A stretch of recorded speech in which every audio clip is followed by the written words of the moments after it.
सहारा refund portal और सहारा जमा दोनों ही सहारा इंडिया परिवार के विभिन्न वित्तीय सेवाओं के साथ जुड़े हुए हैं। सहारा इंडिया एक प्रमुख वित्तीय संस्था है जो विभिन्न बचत और निवेश उत्पादों के माध्यम से वित्तीय सेवाएं प्रदान करती है। यह जमा और बचत उत्पाद, वित्तीय सलाह, बीमा आदि शामिल करता है। सहारा रिफंड पोर्टल एक वेब पोर्टल हो सकता है जिसे सहारा इंडिया ग्राहकों को अपने निवेश या बीमा के खातों का स्थिति और रिफंड की स्थिति की जानकारी प्राप्त करने के लिए प्रयोग किया जा सकता है। सहारा जमा करना एक प्रक्रिया हो सकती है जिसमें ग्राहक निवेश या बचत खाते में धन जमा करता है।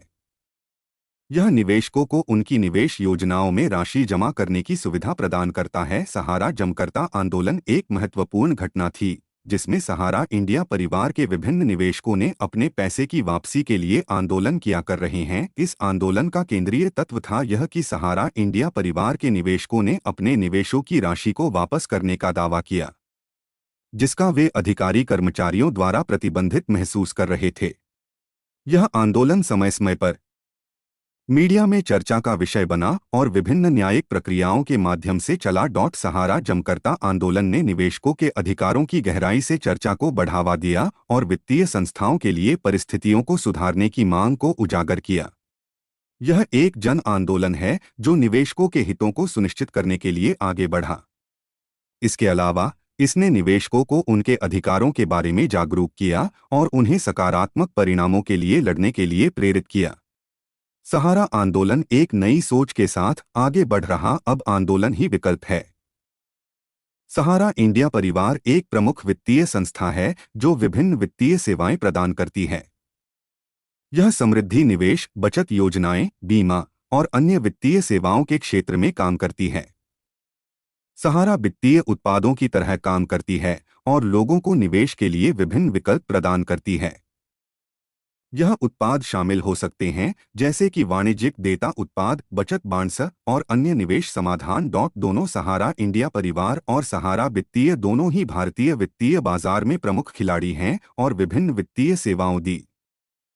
सहारा इंडिया परिवार का निष्कर्ष उनकी व्यापक वित्तीय सेवाओं के माध्यम से लाखों लोगों को वित्तीय स्वतंत्रता प्रदान करना था। वह लोगों को निवेश के लिए विभिन्न विकल्प प्रदान करते थे और उनके वित्तीय लक्ष्यों को पूरा करने में मदद करते थे। सहारा इंडिया परिवार का मुख्य उद्देश्य भारतीय लोगों को वित्तीय सुरक्षा और स्वतंत्रता प्रदान करना है।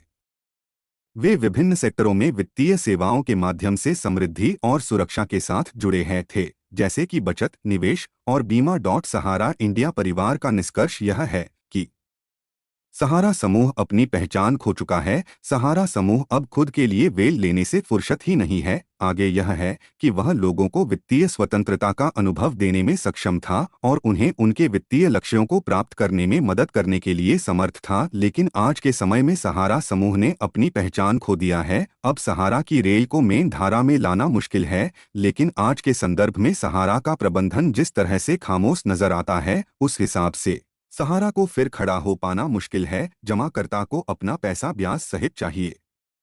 SIFO का मामला 7 फरवरी को सुना गया है, लेकिन अभी तक कोई अपडेट नहीं आया है। जब भी कोई अपडेट आएगा हम आपको अपडेट कर देंगे। विगत कई सालों से SIFO मामले की जांच कर रहा है, लेकिन अभी भी जांच पूरा नहीं हुआ है। सरकार का शिकंजा कब सहारा समूह पर कसा जाएगा, इसका कोई भी समय सीमा नहीं। सरकार से एक गुजारिश है कि जितनी जल्दी हो सके सहारा समूह के मामले को निपटाने के लिए कोई अन्य कदम उठाए जिससे सहारा समूह जमा कर्ताओं के पैसे देने के लिए मजबूर हो जाए। सहारा समूह इस समय बेल फाइल करने में लगी हुई है। कितना बेल फाइल करेगी? सहारा समूह के हर तरफ केस ही केस हैं। अभी तक अगर सहारा रिफंड पोर्टल सही से काम कर रहा होता और भुगतान की प्रक्रिया तेज होती तो पोर्टल खुद ही सहारा समूह को लिक्विडेशन की प्रक्रिया में ला दिया होता, क्योंकि पैसा तो 86,000 करोड़ चाहिए। पैसा केवल जमा है। माननीय सुप्रीम कोर्ट में 24,000 करोड़ बाकी का पैसा पाने के लिए रिफंड पोर्टल खुद ही कोर्ट का रुख करती और कुछ निर्णय आता। लेकिन सहारा रिफंड पोर्टल की देनदारी